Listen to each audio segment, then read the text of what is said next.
킹콩. 인도인들은 한국의 첨단 무기 K9 자주포를 킹콩이라 부릅니다. 그만큼 힘이 좋고 엄청난 파괴력을 가졌다는 뜻인데요. 원래는 K9의 인도식 이름인 바지라라는 정식 명칭이 있지만 인도인들에게는 바지라 대신 킹콩이라는 별칭으로 더 많이 불리며 인도 국민의 영웅 자주포로 급부상했습니다. 작년 인도 모디 총리는 K9 생산 공장에 방문해 K9에 직접 탑승하며 K9은 인도 국방과 국가 수호에 크게 기여할 것이다, 국경 방어에 가장 큰 힘이 되고 있다 등의 찬사를 보냈으며 인도의 각종 군사 관련 뉴스에서는 K9을 극찬하는 소식들이 속속 전해지고 있습니다. 인도인들은 왜 이렇게 한국의 K9에 열광하는 걸까요?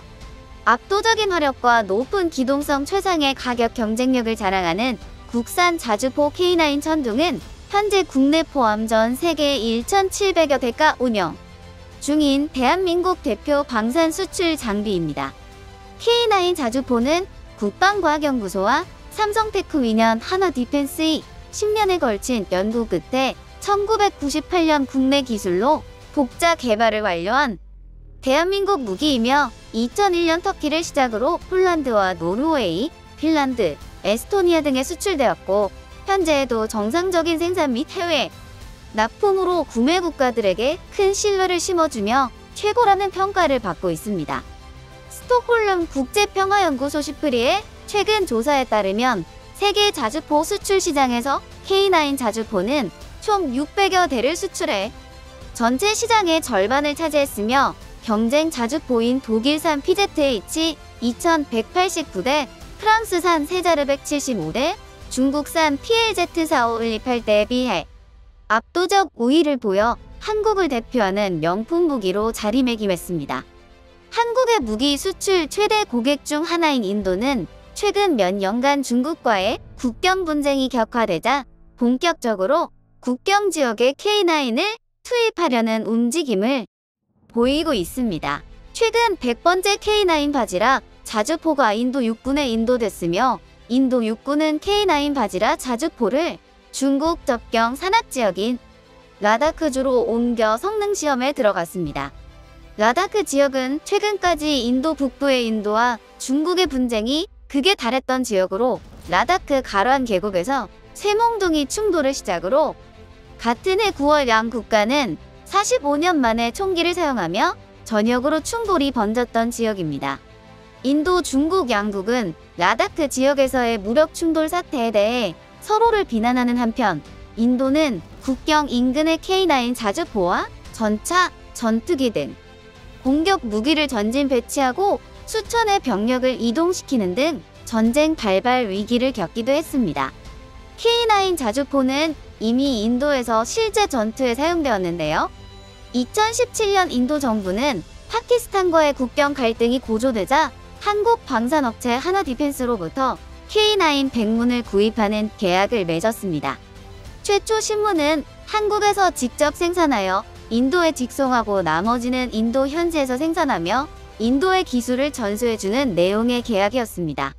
파키스탄은 당시 중국산 SH-1 155mm 자주포 90문과 미국산 M109A5형 자주포를 대량으로 수입하여 인도 파키스탄의 접경 지역에 집중 배치했습니다. 이에 대응해 인도는 2018년 먼저 신문에 K9 자주포를 급히 인도받아 파키스탄과의 국경 분쟁 지역에 배치했습니다. 이에 중국 언론과 네티즌들은 중국산 무기의 위대함을 보여주겠다고 자신감을 표출하며 한국산 무기를 무시하고 있는 상황이었습니다. 그러던 2019년 한국의 K9이 중국, 인도, 파키스탄 모두를 놀라게 하는 사건이 발생합니다. 2019년 국경 갈등이 고조되고 있던 인도와 파키스탄에 결국 무력 충돌이 발생합니다.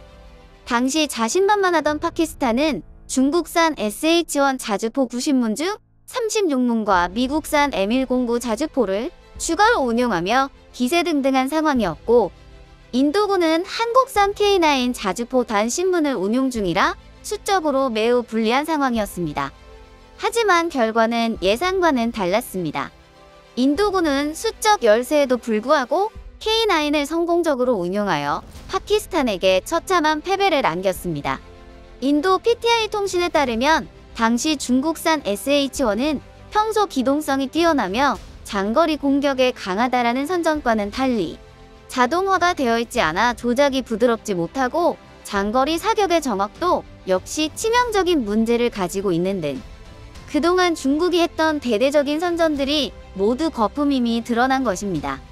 반면 한국의 첨단 자주포 K9은 최대 사거리 40km의 정상급 타격 정확도, 분당 최대 발사 6발, 지속 발사 2발의 성능을 갖고 있으며 사격 명령을 접수한 지 30초 이내에 탄을 발사할 수 있고 15초 이내에 최대 3발을 급속 발사할 수 있습니다. 또한 포신과 차체 내부에 총 48발의 고폭탄을 적재할 수 있으며 K10 탄약 운반 장갑차로부터 자동으로 공급받은 탄약으로 신속한 발사가 가능하고 일문 단독으로 동시 착탄 타임 온 타겟 사격 기능을 구현해 화력 효과를 극대화하였습니다.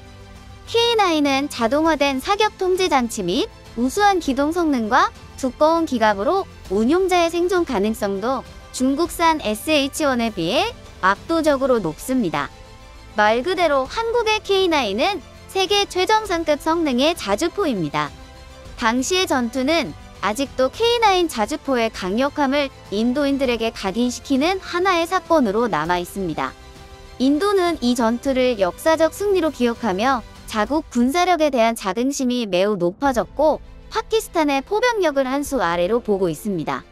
반면 파키스탄과 중국은 이 전투로 자존심에 큰 상처를 입었습니다. 이후 패배의 쓴맛을 본 파키스탄은 다시 중국이 대대적으로 자랑하던 중국의 SH-15 자주포 236문을 조용히 수입했습니다. 그런데 조용한 파키스탄과는 달리 중국은 중국의 SH-15 155mm 자주포의 성능이 한국의 K9을 압도한다며 사거리가 K9에 비해 최대 50km 이상 길고 초장거리 포탄을 사용할 수 있기 때문에 K9은 이제 장거리전에서 상대가 되지 않을 것이다. 중국의 SH-15는 독일의 PZH-2000보다 뛰어나다 라며 자신감을 드러내고 있는 상황입니다. 그러면서 파키스탄은 이제 인도보다 강력한 포병 전력을 가지게 되었으며 국경 지역에서 인도를 압도하게 되었다. 중국의 방위산업 기술력은 역시 대단하다라는 모습을 보이고 있습니다. K9은 그 우수한 성능을 바탕으로 중국 및 파키스탄과 분쟁 중인 인도군에 있어서 가장 중요하고 믿을 수 있는 장비가 되었습니다. 인도 국경의 긴장은 미국의 쿼드 더 쿼드 강화와 함께 더욱 고조되고 있어서 언젠가 K9과 SH-15의 화력 대결은 가능할 것으로 보입니다. K9 자주포 사업은 개발부터 양산까지 우리 군과 방위사업청, 국방과학연구소, 그리고 한국의연화 디펜스전 삼성테크윈과 혼연일체가 되어 시작한 사업입니다. K9 자주포는 현재 유럽과 아시아 등 여러 나라에 수출돼 해외 방산 진출 부문에서도 큰 성과를 거두고 있습니다. K9은 우리의 영토를 수호하고 자주 국방을 실현하며 국가 경제에 기여하는 자주포로 거듭나고 있습니다.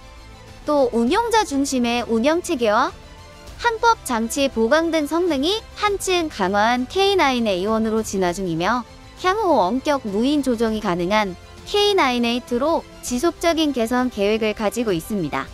다음은 이러한 소식에 대한 인도와 중국의 반응입니다.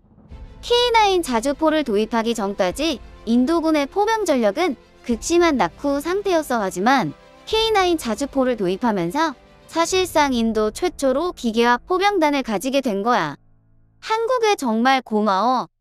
중국이 발표하는 무기 재원을 그대로 믿는 전문가나 업계 관계자는 거의 없어. 한국의 K9이나 독일의 펜저파우스트 같은 세계 최정상급의 기술이 적용된 자주포도 중국이 주장하는 사거리나 발사 속도를 구현하지 못해. 그 이유는 그들의 무기는 뻥 스펙이기 때문이지.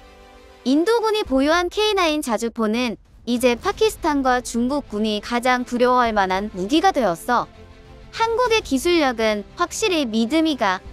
우리가 삼성 같은 한국 제품을 사랑하는 이유이지. 사실상 무기 시장에서 한국이 개발한 자주포 K9의 라이벌은 중국의 PLZ-5야. PLZ-45를 개량한 PLZ-5 자주포는 이미 알제리와 쿠웨이트 등에 수출했고 자동화된 사격 통제 장치와 정확한 타격 능력이 강점이야. 이미 수입국에서는 PLZ-5가 세계 최강 중의 하나라는 걸 인정한 상태야. 한국 K9의 라이벌은 PZH-2000밖에 없다고 생각해. 어쩌면 K9이 더 뛰어날지도 몰라. 게다가 PZH-2000은 성능에 비해서 가격이 너무 비싼 반면 K9은 가격도 적당하고 이미 많은 수입국들의 실전에 투입되어 경쟁력을 인정받고 있어. K9이 세계에서 가장 잘 팔리는 이유도 바로 이런 것 때문이야. 한국에 밀리는 순간 중국의 방위 산업은 끝장이야. 더욱 분발해야 해. 좋으셨다면 구독과 좋아요 부탁드립니다. 다음은 관객들의 댓글입니다. 진짜 장난 아니라 삼국 중의 육군 단일 장비 퀄리티로 우리나라가 최고임 전차 보병 전투 차량, 장갑차, 자주포, 군트럭 등등. K9은 전 세계에서 성능 검증을 하고 중국 거는 검증 없이 파키스탄이 울며 겨자 먹기로 사갔는데 실전에선 당연하지. 중국 자주포는 공포의 자주포이다. 발사하면 아무도 포탄이 어디에 떨어질지 알 수 없다. 오직 10만이 탄착지도. 얼른 K9과 SH-15와의 전투를 보고 싶네요. 확실히 유명한 데는 이유가 있는 듯 후기도 좋고 가격도 착하고. 중국 자주포의 문제점. 실전 사용 시 1. 알 수 없는 오류 발생. 2. 재부팅 중이오니 기다려달라. 3. 업데이트 해주세요. 재부팅 무한 반복. 착탄 정확도 12%인 어마어마한 중국제. 12번 쏴도 못 맞히는 정확도. 한 200발 쏴야 탄약 운반 장갑차를 이제 무인으로 개발도 필요한 탄약이 계속 쫓아가서 보조해주면 더욱 좋은 효과가 될 것입니다. 탄약 운반 장갑차가 공급하는 탄을 K9 내부에서 한 발씩 적재하여 적재 시간을 길게 가져갈 것 없이 2발씩 적재될 수 있도록 설계되면 좋겠다. 인도가 한국 무기 가지고 파키스탄이 중국 무기 가지고 서로 싸우는 건 어떻게 보면 한국하고 중국의 무기 중에 누구 것이 더 좋은지 비교 가능한 대리전이라고 보면 됨. 한국 무기 최고 강점이 막대한 내수 물량으로 대량 생산으로 인한 규모의 경제가 가능하고 가성비가 좋아진 60만이라는 어마무시한 군대를 보유하고 있는 덕분임. 대한민국의 기술력을 보여준 거지요. 앞으로 전망도 밝아 보입니다. 가격 대비 우수한 성능과 후속 기술 지원 능력, 부품 공급도 원활하고 자랑스러운 우리 대한민국입니다. 내부의 적들을 제거하고 나라를 완성시키는 마지막 기회를 놓치지 말아야 합니다. 썬더를 홍보해주는 인도, 썬더의 능력을 더 돋보이게 해주는 중국.